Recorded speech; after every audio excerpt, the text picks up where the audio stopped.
Hello and welcome back to the garage. Today we're getting back on this thing since last video was a little bit lackluster. Let's go over kind of a little bit about this if you hadn't seen the last one. So we have is this 1986 Honda TRX 70. We got it to pop off in the last video. I said it ran, but it really didn't. Popped off and kind of tried to run, but regardless, I know I needed a new fuel bowl gasket in there. Well, the fuel bowl gasket itself was like $10. Whole new knockoff carburetor, however, is going to be mounted the wrong way, like this, was like $18. So even if the carb doesn't work, the gasket should be okay to throw on. So anyways, we're going to throw the whole carburetor on. I do have a fuel tank that is going to be very temporary. Throw that on here. I still don't have a fix for this spark plug cable, but it's still just shoved on there. So hopefully that doesn't become an issue. But yeah, let's go ahead and let's get this stuff all kind of thrown on, get some fuel on it, and see what happens. All right, so ignore my fairly sketchy setup here. So my theory here is if I turn this one on to reserve, oh wow. It's been a while since I've used this. It immediately starts leaking. That's what we wanted. And we're also leaking over there, even though I have that thing turned off. So that's good. What if we put it to on, I guess, instead of wherever it's at right now? Does it? Okay, it does not pour out that other one. I think. What if I go to reserve? Also doesn't pour out. So I'm gonna get something under here to catch gas. We'll see if we can get it to start. I can't think of a single thing that could go wrong right now.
All right, well, there we have it. It actually runs. Maybe tomorrow I'll try to get it out, run it through some gears, but just a little bit of tuning on the air-fuel mixture screw. I'm really gonna turn this off because I really don't like how it's putting gas right there and going on the warm engine. The only thing now is I'm not sure how exactly I'm supposed to turn it off.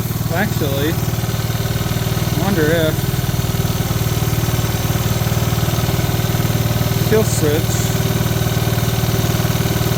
Kill switch now actually working right? Oh, hot dog, that healed itself. Mother Nature is healing it. Yeah, apparently if I have this thing on reserve, she'll run and not throw gas everywhere. But now, theoretically, since my fuel tank is turned off, there we go. This is incredibly sketchy. Not going to say this is the right way to do it, but if you want to make sure you have a running engine, by all means, that works. So I'm surprised about.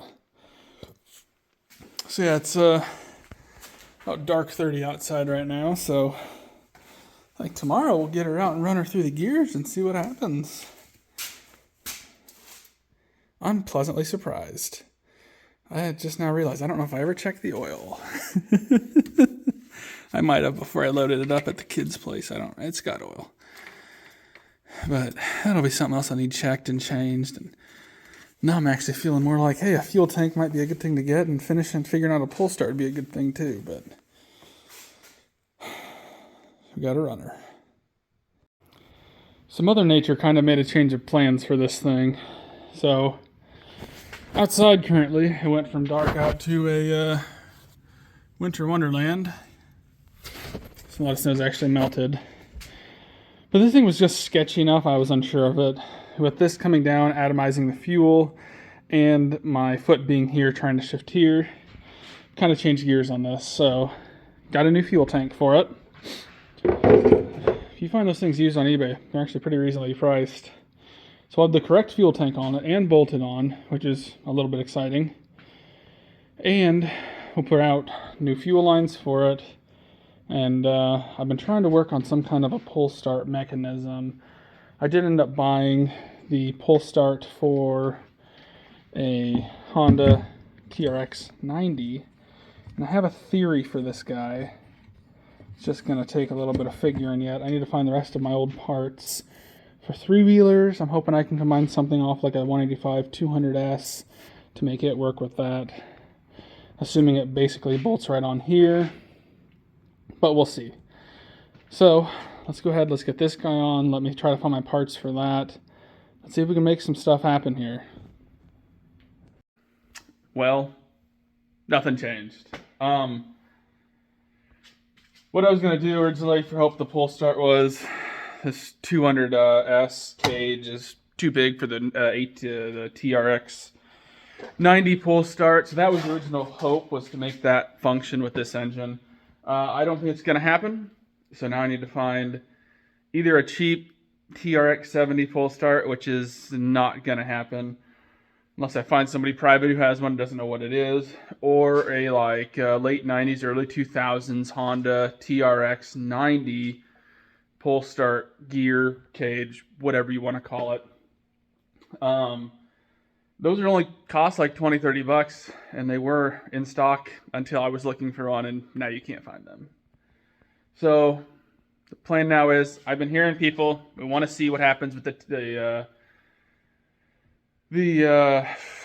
ATC 125 three-wheeler that I'm building. It's actually right there. The engine's just over there. I've been hearing people, they want to see that. So I think this thing's going to get put on the back burner. I'm going to get the tank and everything on, make it usable essentially, but I'm not going to use it. It's probably going to be sitting right underneath this table back in there, just like the frame is now. Just because I don't know when I'm going to find those parts. They're no longer available through Honda. They were available like a month ago, and now they're not. Or 2 months. It's been over 2 months since I've been looking. I've seen one on eBay. It sold the day I was going to buy it. So that was cool. But I hate to say it, this thing's going to get rolled off back. I mean, actually, I can tell you right now, the videos for these things aren't even up yet, so that's where my timeline is. I started this in December. It's now February. I've been looking for a few months, haven't found one yet. If anybody knows where one is, let me know. I'll be happy to purchase it. But it's neither here nor there. Basically, yeah, this thing's gonna get set on the back burner. I'm gonna get the correct tank on. I shouldn't. What is new for this thing? The new and correct tank put on it. Like I said, make it to where if I put those bolts in, I can start it and run it around, assuming it'll run around. But I just don't feel safe driving this thing, having those 3 bolts sticking out of there. I think it's a good way just to take one to the ankle, and it's not really worth it. So we're not done with this thing. I just got to wait till I can find parts. So that's probably going to be it for now.